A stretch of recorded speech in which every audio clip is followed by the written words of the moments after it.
নমস্কার, অনিতার হেসেলে সবাইকে স্বাগত। আজকের এসেছি সম্পূর্ণ নিরামিষ শাকের ঘন্ট। শাকটা অবশ্যই খেসার শাক। খেসার শাকের ঘন্ট করার জন্যে প্রথমে আমি দেখিয়ে নিই খেসার শাক দেখতে কীরকম। শাকগুলো এরকম দেখতে হয়। আমাদের এই গ্রামে এই শাকটা চাষ হয়। এই শাকটাকে ঠিক এরমভাবে কুচিয়ে নিয়েছি, একদম মিহি করে কুচিয়ে নিতে হবে। এই রান্নাটা আমি সম্পূর্ণ নিরামিষ করব। অল্প একটু বেগুন কুচিয়ে নিয়েছি, একটা বেগুনের হাফ আর কি কুচিয়ে নিয়েছি। 4-5টা শিম আমি এরকম ছোটো টুকরো করে নিয়েছি, আর একটা আলু সেটাকেও এরমভাবে কুচিয়ে রেখে দিয়েছি। অল্প কয়েকটা বড়ি নিয়েছি, 4টে কাঁচা লঙ্কা চিড়ে রেখে দিয়েছি, আর একটু মটরশুঁটি আমি ছাড়িয়ে রেখে দিয়েছি। এবার আমি রান্নার কাজে চলে যাচ্ছি। প্রথমে আমি বড়িগুলোকে ভেজে নেব। এই রান্নাটা আমি সম্পূর্ণ সর্ষের তেল দিয়েই করব। বড়িগুলো আমার ভাজা হয়ে গেছে, আমি তেল থেকে তুলে রাখছি। এই গরম তেলের মধ্যে আমি একটু গোটা জিরে ফোড়ন দিলাম। প্রথমে আমি আলুগুলো ছেড়ে দিলাম। আলুগুলো একটু আমি ভাজা ভাজা করে নেব। আলুগুলো আমার ভাজা হয়ে গেছে, আমি এখন বেগুনগুলো দিয়ে দিলাম, সাথে শিম কটাও দিয়ে দিলাম, মটরগুলো দিয়ে দিলাম। পরিমাণ মতো নুন আমি ছড়িয়ে দিলাম। 1 চামচ জিরের গুঁড়ো আমি এখানে দিয়ে দিলাম। খুব বেশি মশলা আমি এটাই শাকের ঘন্টে দেবো না, অল্প কিছু মশলা দিয়ে আমি এই তরকারিটা রান্না করব।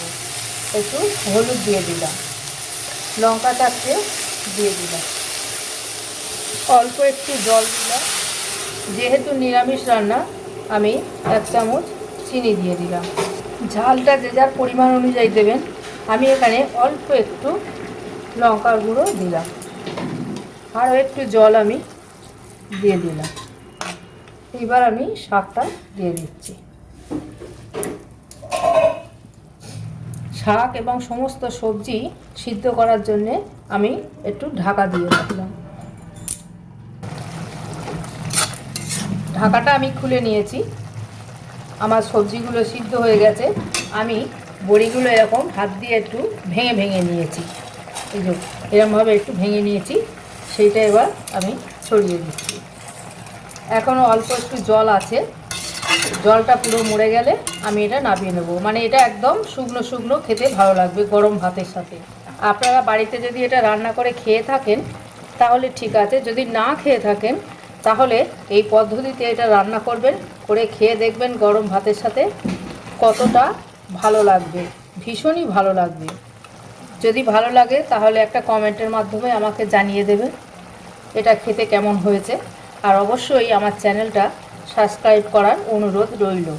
তরকারির জলটা আমার মোটামুটি মরে গেছে, শুকনো হয়ে গেছে। এই সময় আমি একটু ভাজা মশলা এরকম ছড়িয়ে দিচ্ছি। এর মধ্যে আছে জিরে, ধনে আর একটা শুকনো লঙ্কা। এটা আমি শুকনো খোলায় ভেজে একটু গুঁড়ো করে রেখে দিয়েছি, এটা একটু ছড়িয়ে দিলাম। গরম ভাতের সাথে এটা খেতে ভীষণই ভালো লাগবে। বেশি কিছু মশলা দিতে লাগলো না, শাকের ঘন্ট আমার রান্না করা হয়ে গেল। এবার আমি এটা গ্যাসটা নিভিয়ে দেবো, দিয়ে তরকারিটা একটা পাত্রে ঢেলে নেব। রেডি হয়ে গেছে আমার আজকে খেসার শাকের ঘন্ট।